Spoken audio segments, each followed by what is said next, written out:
আল্লাহ দনরা সুলকে দিয়া গেলেন আল্লাহ গায়ের হইয়া, আল্লাহর দনরা সুলকে দিয়া গেলেন আল্লাহ গায়েব হইয়া, রাসূলের ধন খাজা পাইয়া, রাসূলের ধন খাজা পাইয়া শুইয়া আছে আজমিরে, কেউ ফিরে না খালি হাতে, খাজা তোমার।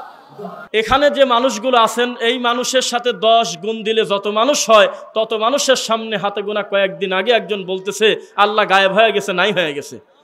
মুহাম্মাদের দায়িত্ব দিয়ে আল্লাহ নাই হয়ে গেছে, আর মুহাম্মাদও গায়েব হয়ে গেছে, নাই হয়ে গেছে খাজার দায়িত্ব দিয়ে। আমার দুঃখ কষ্ট এক জায়গায়, ওখানে কিন্তু সকলেই তার নিজস্ব দলের লোক না, শত শত মানুষ তাকে দেখতে গেছে। বহু মানুষ তার তরিকার বাইরের লোক ছিল কিনা। প্রথম কোন লোক যদি উঠে বলতো যে আপনি এই মুহূর্তে তওবা করতে হবে, আপনি আল্লাহকে নিয়ে এরকম কুফরি বাক্য বললেন কিভাবে, দেখলেন যে সব শ্রোতা বলতো হা হা হা ঠিকই ঠিকই। কেউ এই কথাটা শুরু করতেছে না জন্য সবাই চুপ করে বসে আছে আর নারায়ে তাকবীর বলতেছে। তা আমার কষ্ট এক জায়গা, আমার দুঃখ যে আপনারা প্রথম আওয়াজের লোকটা হন অন্তত ইনশাআল্লাহ। কেউ না কেউ প্রথমে শুরু করবে না। রাস্তায় একটা কাঁটা পড়ে আছে, একটা ময়লা পড়ে আছে, দেখবেন সবাই আশায় বসে আছে, কেউ না কেউ তো সরাবে, এই আশায় বসে আছে। কিন্তু প্রথম হাতটা আপনার হোক, এটা আমরা চাই। আপনি হাত দিয়ে যদি সরায় দেন রাস্তা থেকে কষ্টদায়ক জন্তু সরায় দেওয়ার কারণে, বস্তু সরানোর কারণে আপনি ইমানের একটা শাখার কাজ করলেন, সুবহানাল্লাহ। তা আমরা চাই যে প্রথম হাতটা আপনার হোক। পৃথিবীর সকল মানুষ যদি গোমরা হয়ে যায় তবুও কি আপনি গতির সাথে মিশে গোমরা হবেন, না কোরআন সুন্নাহ ধরেই থাকবেন? এই গতিতে আপনি থাকেন। প্রথম আওয়াজটা আপনার দেখতে চাই। এই দেখেন, তাকান আমার দিকে, এই গ্রামটুকুন শুধু সালাফি, আশপাশে সকলেই ভিন্ন তরিকার মানুষ, হতে পারে কিনা? আপনার বাড়ির পাশে মাহফিল হচ্ছে, ইসলামিক জালসা, তা আপনি মনে করলেন যে না না ওটা তো আমার জালসা না, আমার মাহফিল না, এইটা মনে করে কোনোদিন ঘর থেকে বের হলেন না। এটা সত্য কথা, কেউ বের হতে চায় না যে না ওনে গেলে খালি বাজে কথা বলবি না, যাবো না। আসলে যাওয়াটাই উচিত। কেন জানেন? আপনি 10টা যুবক নিয়ে খালি তার গার কাছে যা একটু বসেন, কি মঞ্চের সামনে বসেন, মুখ দিয়ে কি বলে, যদি কোনো বাজে কথা বলে, কোরআন সুন্নাহর বিরুদ্ধে কোনো কথা বলে, আপনি হাসতে হাসতে রাগও না কিছুই না, খালি হাত উঁচু করে বলবেন ফাসআলু আহলা যিকরি ইন কুনতুম লা তা'লামুনা বিল বায়্যিনাতি ওয়াজ জুবুর। আমি আল্লাহর মুখের কথাটা বাস্তবায়ন করব। আপনার এই কথাটা কেন জানি আমার মনে হচ্ছে সুন্নাহ বিরোধী, হাদিস বিরোধী। যদি কোনো রেফারেন্স থাকে যদি কষ্ট করে দিতেন, এই কথাটা বলেন, দেখবেন যে ও আগামীবার তো দাওয়াত নিবে না, নিবেই না। যে কোনো ভণ্ড ওই গ্রামে দাওয়াত নিতে বলবি যে খবরদার তোমরাও কেউ যায় না, ওই গ্রামের মঞ্চে ভুল করলে ধরি মারে। ওরা যে কোনো বাজে কথা বলার সাথে সাথে ওরা ধরে ফেলে, রূপক কথাও বোঝে না। আমি এমনি এটা বানায় গল্প বলতেছিলাম বোঝানোর জন্য, সেটাও বলতে দেয় নাই। দেখবেন যে আপনার দিন তখন আপনি বুঝে পাবেন। একটা ভালো মানুষ সে যদি মনে করে যে আমি কোনো দিন কারোর কাছে দাওয়াত নিয়ে যাওয়া, এই সমস্ত কাজ আমার না, আমি নিজে সুরমা নিয়ে, রুমাল নিয়ে আমি নিজেকে ভালো করে রাখি, তাহলে এই খারাপ মানুষের কাছে দায়িত্ব দাওয়াতটা দেবে টাকে। সকল ভালো মানুষ যদি আপনি ঘরমুখী হয়ে যান তাহলে আল্লাহর ঘরটা চালাবে কে? বহু মানুষ 30 বছর আল্লাহর ঘরের দায়িত্ব পালন করছে, যেই হজ করছে তার পরের বছর আর দায়িত্ব নিতে চায় না। ছেলে ফেলে মানা করে যে আব্বা তুমি এখন হজ করে আসছো, তুমি এই সামাজিক দায়িত্ব দাও না, এসব ভেজাল, তুমি খবরদার মসজিদের এসব কেশিয়ারের দায়িত্বটাই তো নিতে দাও না। তাহলে সব ভালো মানুষ যদি আপনি এইভাবে ঘরে শোয়ে দেন তাহলে মসজিদটা চালাবে কে? সিটার বাটপান না। আপনি একজন ভালো মানুষ জন্যই তো আপনি সহজে মানুষের দায়িত্ব নিতে চাচ্ছেন না, সহজে কেশিয়ারের দায়িত্ব নিতে চাচ্ছেন না। তা আপনার মতো ভালো মানুষগুলোও যদি এই ভালো কর্মটার কাজে আগিয়ে না যায় তো যাবেটাকে?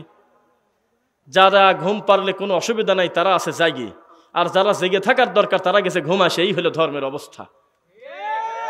সবাই মনে করতেছে ওদের কাম ওরা করুক, আমাদের কাম আমরা করি। এটা আমাদেরও বুঝ দেয়। জানেন, রাস্তাঘাটে চলতে গিয়ে 15 মিনিট প্রশংসা করে শেষের 5 মিনিট বলে কি, ওদের কর্ম ওরা করুক, আপনার কর্ম আপনি করেন, আপনারা চলতে থাকেন, কোনো অসুবিধা নেই। আচ্ছা বলেন তো দেখি, এই গতিতে কি দাওয়াত চলে? এটা কি মুহাম্মাদের শরীয়ত মানবে যে আমার এক গালে বিনা কারণে থাপ্পড় দিল আমি আর এক গাল পাতি দেব? আমার ছেলেকে মারি দিয়েছে বিনা অপরাধে, আর আমি বললাম যে আচ্ছা কোনো সমস্যা নাই, আমি তোমাকে টোকা দিলে গুনাহগার হব? জি না, কেসাসের ব্যবস্থা আছে, আমিও তোমার ছেলেকে মারি দেওয়ার অবস্থা আমার আছে, সুযোগ আছে। বোঝা যাচ্ছে নাকি? চুরি করলে আপনি বললেন যে আচ্ছা চোরের কাম চোর করুক, আমার কাম আমি করি, এটা হইলো? তো বিদাতি আমার ধর্ম চুরি করে নিয়ে যাচ্ছে, আমি ঠেকাবো না? এটা শিরিককারী মুশরিক, সে আমাদের ধর্মের সরল মনা মুসলিম দিনী ভাই বোনদের গলার সাথে তাবিজ দিয়ে বস্তুর কাছ থেকে মঙ্গল নেওয়ার নাম করে শিরিক করাচ্ছে। আমি এই ব্যাপারে বলবো না কথা।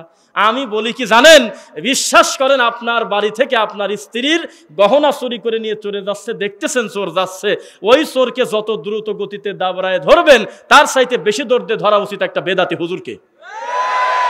কেননা এটা হলো জাগতিক সম্পদ আর ওইটা হলো আল্লাহর দ্বীনের সম্পদ। এইটা হারালে দুনিয়া হারায়, ওইটা হারালে আখিরাত হারায়। তাহলে চোর যেই গতিতে ধরা লাগবে তার চাইতে বেশি গতি নিয়ে আমরা চেষ্টা করতেছি বিদাতির কান পর্যন্ত এই আওয়াজটা যাক। তা আপনি কোন বুঝ নেন আমরা বুঝি না, যে ওদের কাজ ওরা করুক। এই সংখ্যা হলে 80%-এর উপরে। কয় যে দেখেন আসলে তো আপনাদের কাজ আপনারা করে যান, আপনাদের দাওয়াত আপনারা দিয়ে যান, ওদের কাজ ওরা করুক। এই একটা কথা বললেন নাকি আপনি? আমার ডান পাশের চেয়ারে বসে খাজার কাছে ধর্ম সারি দিয়ে আল্লাহ নাই করবে, আর আমি এখানে বসে বলবো যে আমার ভাইয়েরটাও ঠিক আছে আমারটাও ঠিক আছে। হইল? লা তালবিসুল হাক্কা বিল বাতিল ওয়া তাকতুমুল হাক্কা ওয়া আনতুম তা'লামুন। আল্লাহ বারবার নিষেধ করতেছে, খবরদার সত্য আর মিথ্যার মিশ্রণ করে দিয়ে মানুষকে ধোঁয়াশা করে দিও না। এটা টেনশনে ফেলায় দিলেন না আপনি।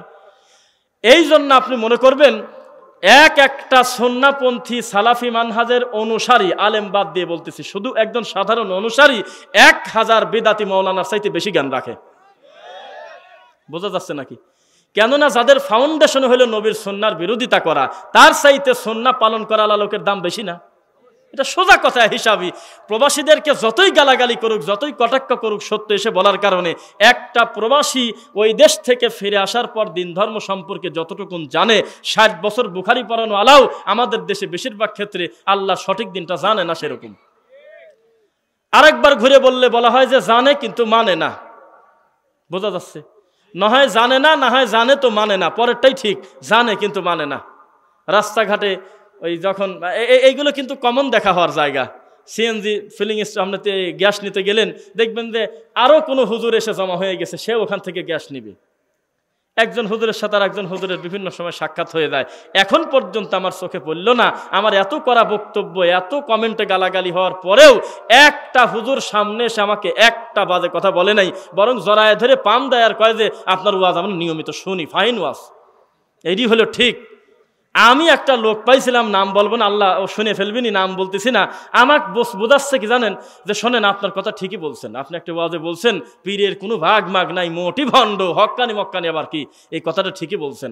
এখন আমি ওই নাম নেটে সার্চ দিয়ে দেখি ও একটা মঞ্চে বলতেছে খবরদার আপনারা হক্কানি পীরের বিরোধিতা করবেন না, কিন্তু আমার সামনে পায়া পুরা খোসা বদলা দিছে একবারে। এটা মানুষের স্বভাব, তাও তো বুঝ আসুক। কিন্তু আমাদেরকে রাগও করতেছে না, মারতেও আসতেছে না। কি এখানে বসেন, এই যে একটা হাদিস পাইছি আপনার কথাটাকে পরিবর্তন করা যায়, একবারও বলে না। চা খাওয়াচ্ছে, কফি খাওয়াচ্ছে, বহু জিনিস খায়, বিল তো দেওয়া দূরের কথা, ধাক্কা সরা দিচ্ছে, না না না আপনি আমার মেহমান। মেহমান মানে গসপেতা দিম, আপনি দেখা যায় ওর বাড়ি থেকে আমার বাড়ি কাছে, কয় আমি আপনি আমার মেহমান। সত্য কথা সত্য কানে পৌঁছে যাচ্ছে মানুষের। আপনি রাগ করে কোনো দরকার নাই। প্রত্যেকের দাওয়াতি প্রক্রিয়া, প্রত্যেকের কথা বলার ভঙ্গিমা এক হবে না। আপনি মূল কথা থেকে কোনোদিন সরে যায়েন না। যেদিন দেখবেন কথা বলতে বলতে মুখ ফসকে আমরা রাসূলের বিরোধিতা করছি, আল্লাহর বিরোধিতা করছি, ওই দিন একটা পয়েন্ট দাঁড় করায় বলবেন যে আপনার এই কথাটা রং হলো। যে কথা খারাপ ওটা নরম করে বলাও খারাপ, যে কথা ভালো ওটা জোরে করে বলাও ভালো। বোঝা যাচ্ছে নাকি? আর হেকমতওয়ালাদের কথা তো শুনছেন নাকি? জানা কথা, হেকমত করো হেকমত করো, শুনতে শুনতে কান ঝালা ফালা ফোনই ধরে নি। আর বড় বড় উপরতলার হুজুর খালি ফন্দি কয়, রফিকুল একটু হেকমত করতে হবে বাবা। তা একবারও মুখ দিয়ে বলে না যে তুমি অমুক জায়গা নবীর একটা হাদিসের বিরোধিতা করছো, ওইটার করো না, ওইটা করা ঠিক না, বাকি ঠিক আছে, তা না কয়, খালি কয় যে হেকমত করতে হবে। ঘুরে ফিরে বলতেছে যে ওরাও তো ঠিক আছে, এটা বোঝো না, এমনি দাওয়াতি কাজ হচ্ছে, এমনি কিভাবে দাওয়াতি কাজ হয়। ওই কানের কাছে বারবার যদি আমি না খোসাই, বাবা রে তুই বেদাত করতেছিস, এই কামটা বেদাত, এই কামটা শিরিক, ও বুঝবে কিভাবে যে আমি রাইট না ও রাইট?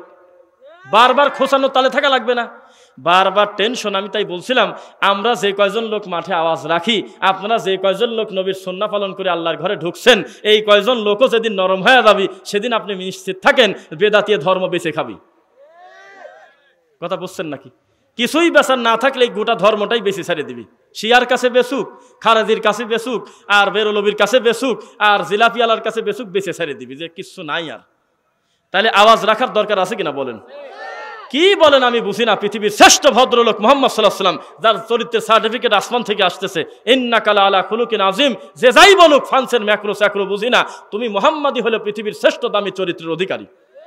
লাকাদ কানা লাকুম ফি রাসূলিল্লাহি উসওয়াতুন হাসানা, যে যাই বলুক, যত বড় পণ্ডিত আসুক, তুমি মুহাম্মাদের ভিতরেই রয়েছে উত্তম আদর্শ। সুবহানাল্লাহ। এই রাসূল নিজের জন্মভূমিতে টিকতে পারল না, কোন পাপ করছে? পাপের সিরিয়াল দেন, নাম বলেন, নাউজুবিল্লাহ।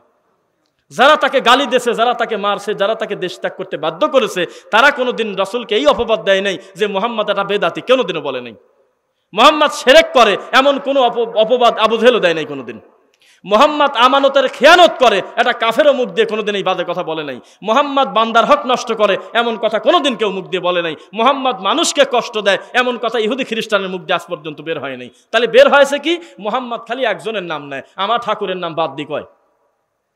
মুহাম্মদ খালি উপর দিক টাকা বলে যে সপ্তম আসমানের উপরে যে আছে, খালি তার কথা মানবো। আর আমরা বলতেছি কি? লিইউকাররিবুনা ইলাল্লাহি যুলফা, আমরা যাদেরকে মাবুদ বানায় বানায় রাখছি, ওদেরকে তো আমরা আল্লাহ মনে করি না, আল্লাহর সহায়ক মনে করি। আল্লাহর কাছাকাছি নেওয়ার জন্য এরা আমাদেরকে একটু সুপারিশ করে দিবে। নাউজুবিল্লাহ। কথা বোঝা যাচ্ছে তো? যাই হোক, বোঝা গেলেও আর বোঝাবির বেশি সময়ের দরকার নাই। আমরা যে কথাগুলো বললাম, এটাই হলো আল্লাহর বড় শুকরিয়া যে আশা তো ছেড়েই দিয়েছিলাম যে হয়তো যায় দেখবো যে মাইকলা আর হলো ওই প্যান্ডেলওয়ালা বা এরকম দায়িত্বশীল ক্যামেরা এরা বসে আছে, হয়তো দুই একজন সাথে পালি গাড়ি তুলে নিয়ে চলে যাবে, এই হলো অবস্থা। বাস তাদের সাথে আমি যাব। তা আসার পরেও আলহামদুলিল্লাহ শাইখের পাশে বসে 2-4-5 মিনিট কথা শোনাটাও একটা বিশেষ নিয়ামত মনে করেছি, আলহামদুলিল্লাহ।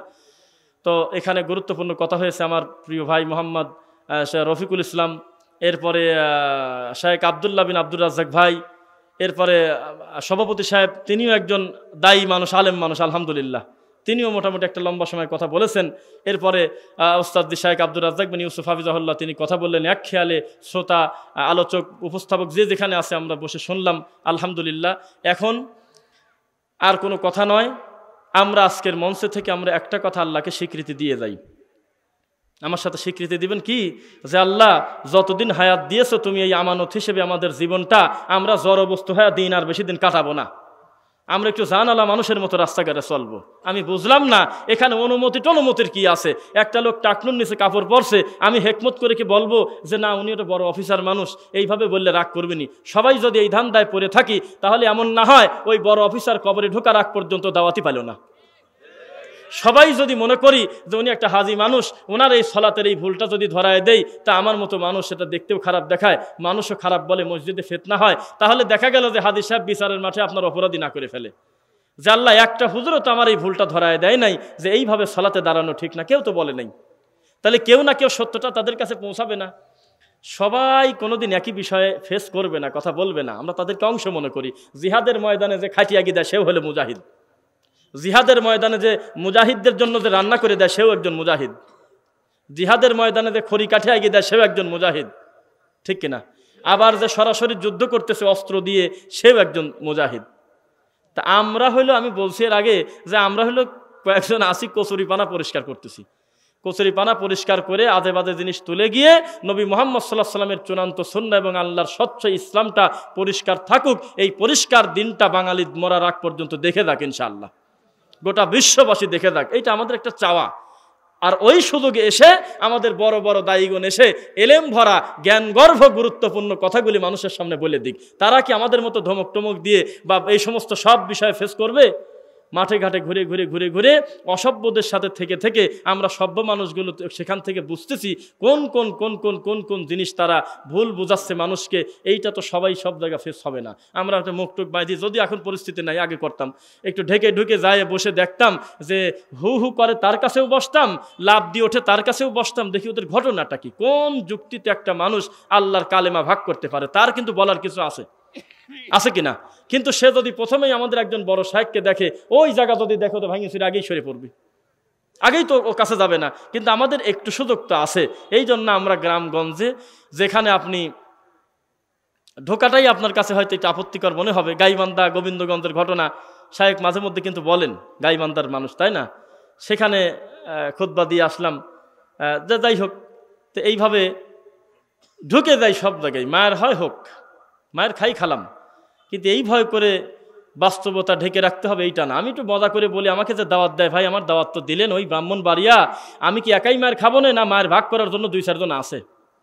যদি 2-4 জন থাকে তাহলে ওটা দাঁড়াবেন, কেউ যদি না থাকে অন্তত একটা লোক দাঁড়া করে রাখবেন। আমাদের মাল্যটাকে অন্তত এইটা টাকা দেখুক, আমরা যে মাল্য এই মাঠটা দিল টাকে অন্তত টাকা দেখুক। সব জায়গায় তো সিসিটিভি ফুটেজ থাকে না, এই জন্য আমরা তাদেরকে বলি যে ভয়ের কোনো কারণ নাই। গত বছর যেখানে 20 জন সুন্নাপন্থী ছিল, আজকে 1 বছর নাই হতে সেখানে 200 জন সুন্নাপন্থী হয়ে গেছে। আমরা আশা করি আগামী 10 বছরে হারিকেন দিয়ে খুঁজতে হবে নবীর সুন্নাহ বিরোধীদেরকে। এটা খুব বেশি দূরে না। আল্লাহ যারা কষ্ট করে প্রোগ্রামটা সাজিয়েছেন, টাকা পয়সা দিয়ে, শ্রম দিয়ে, মেধা বুদ্ধি দিয়ে, এবং আমাদের কথাটা মানুষের কাছে পৌঁছায় দেওয়ার জন্য জাতির বিবেক হিসেবে কাজ করতেছেন আমাদের ক্যামেরাম্যান ভাইয়েরা, এবং আমাদের সামনে যে শ্রোতা মণ্ডলী রয়েছেন, সভাপতি, সেক্রেটারি থেকে শুরু করে আজকের এই প্রোগ্রামের সঙ্গে যে যেভাবে জড়িত রয়েছে, আল্লাহ তুমি সকলকে তোমার দিনের জন্য চূড়ান্তভাবে কবুল করো। সুবহানাকা আল্লাহুম্মা বিহামদিক, আশহাদু আল্লা ইলাহা ইল্লা আনতা, আস্তাগফিরুকা ওয়া আতুবু ইলাইক। আসসালামু আলাইকুম ওয়া রাহমাতুল্লাহি ওয়া বারাকাতুহু।